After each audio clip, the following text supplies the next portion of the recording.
Hey everybody, Sean here with Crosspoint Power and Refrigeration. I'm here with James Stewart. He's our service manager here in Indianapolis, and today we want to talk through some fleet inspections and why you should be inspecting and maintaining your fleet and why that's important. So just going to ask James a few questions here, just talking about fleet maintenance. What's important? Why is it important?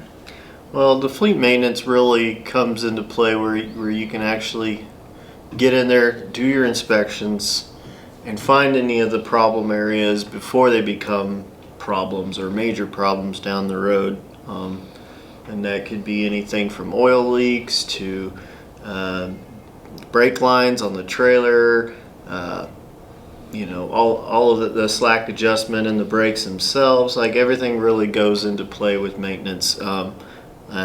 If you have a good maintenance program, your equipment will last you a long time. So how often should people be looking at their trailers and inspecting them?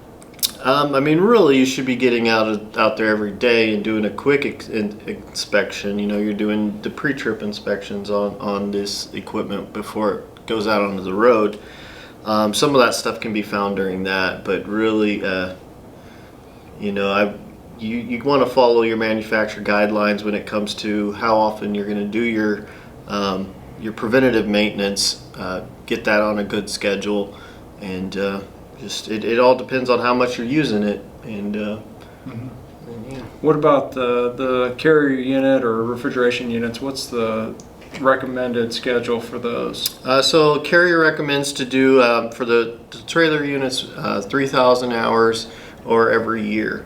I would say you want to also, in the middle of that, you want to do a good overall, what we call a dry PM, a dry service, or basically it's more of a visual inspection. You're going to be checking all your fluids, you're going to be checking the refrigerant, you're going to be looking for any kinds of electrical chafing areas for the electrical wiring to chafe, and just the overall health of the unit.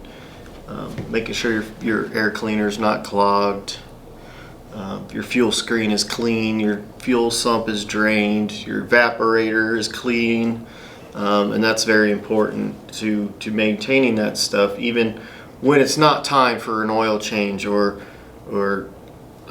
any kind of major service that needs to be done. These are little things that you can do in the middle to break it up, whether that's a 3-month schedule, a 6-month schedule. And that all depends on how much you're using the equipment. So, What about a pre-trip? Explain what a pre-trip is on the carrier unit and what it does. So the carrier units have a built-in pre-trip feature that they run.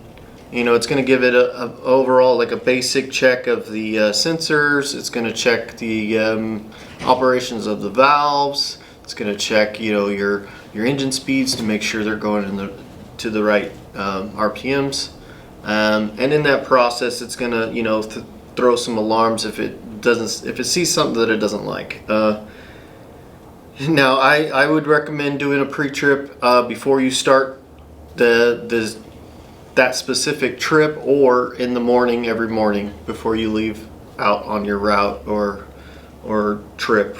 So Yeah, and I imagine, with any good preventative maintenance program, you want to try and keep records.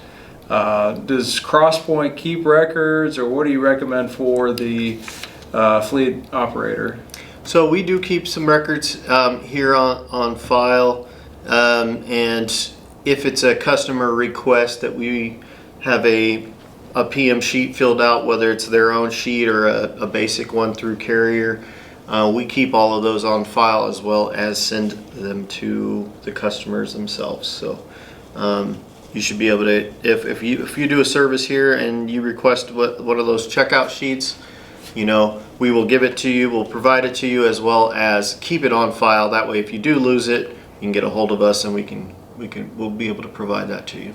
That's great. Thanks, James, for sitting down and talking through some of the components of the fleet inspections and what good fleet owner or fleet maintainer should be doing. So Thanks for watching, everybody, and we'll catch you up next time.